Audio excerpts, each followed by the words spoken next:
and focusing on that aspect of community. So Aaron, from an Atlanta point of view, can you tell me what was going on in the Atlanta Amiga scene back in the day?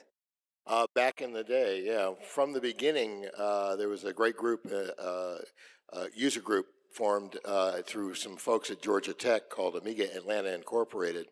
And we ended up playing kind of, being a very prominent force in the Amiga history, especially when we got together and hosted the 10th anniversary of the Amiga here in Atlanta.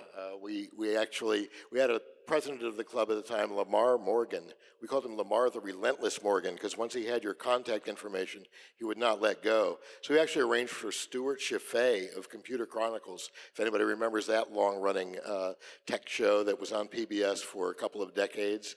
He was our host for the show. We had many of the notables in there, including Dale Luck, Dave Haney, R.J. Mical, Jason Compton, what?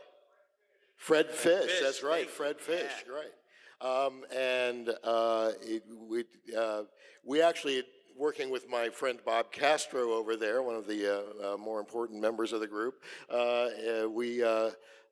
we're starting our own version of Viva Amiga, and we still have, I believe, several hundred hours of footage sitting in Bob's basement, waiting to be digitized and actually turned into a documentary.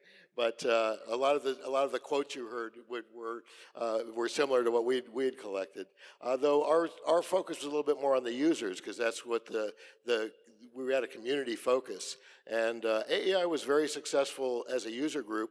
I believe our bulletin board service had about 300 members at one point. And then regular meetings would happen at Georgia Tech in one of the chemistry lecture halls. And we'd easily have 100, 120 people filling up those lecture halls for our Amiga events. So it was real cool. There's dozens of stories that fall out of it. My interest came because I came from a video production background, worked in professional media, and I was just anxious and waiting for the Amiga to happen. And I looked at the 1000, and it wasn't quite there for me because I wanted it to expand. So I waited until I got a 2000. And I took it home, and I was all excited. I'd been a Commodore user and Commodore 64 fan for a while, and I tried to adapt Commodore 64 to work with video some, and had some success with that.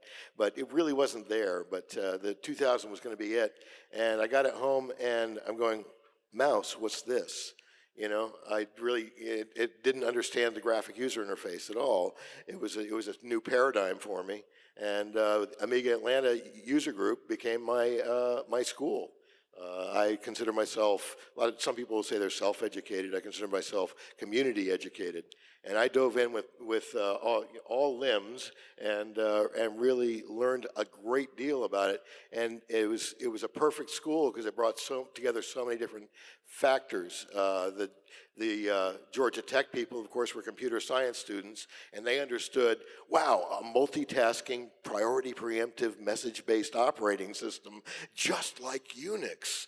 And so they were into the hardcore computer science side of the operating system and the programming of the machine. At the same time, you got to remember that Richard Stallman was starting the Free Software Foundation and starting the GNU project, which became the foundation for Linux, which now runs everything.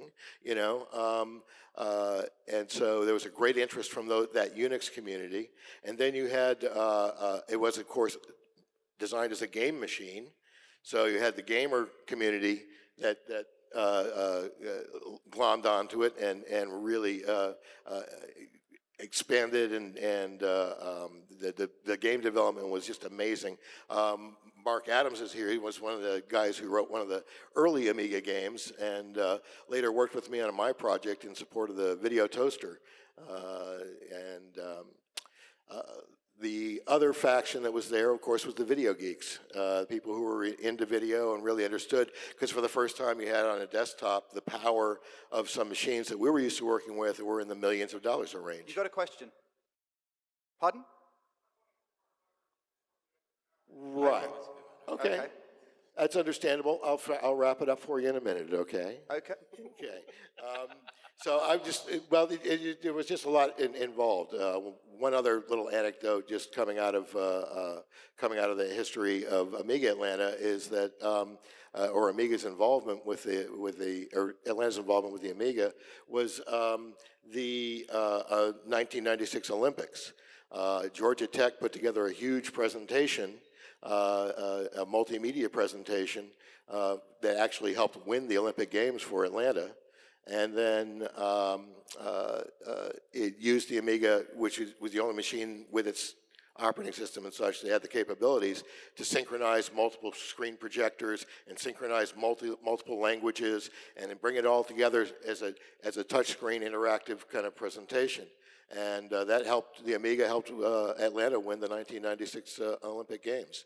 And then when the Olympic Games got here, I was working for AT&T at the time, and they got the contract for the Special Olympics, and all the interstitials for the Special Olympics were edited on my Amiga Toaster Flyer system. Okay, thank you for that, Aaron. Wonderful.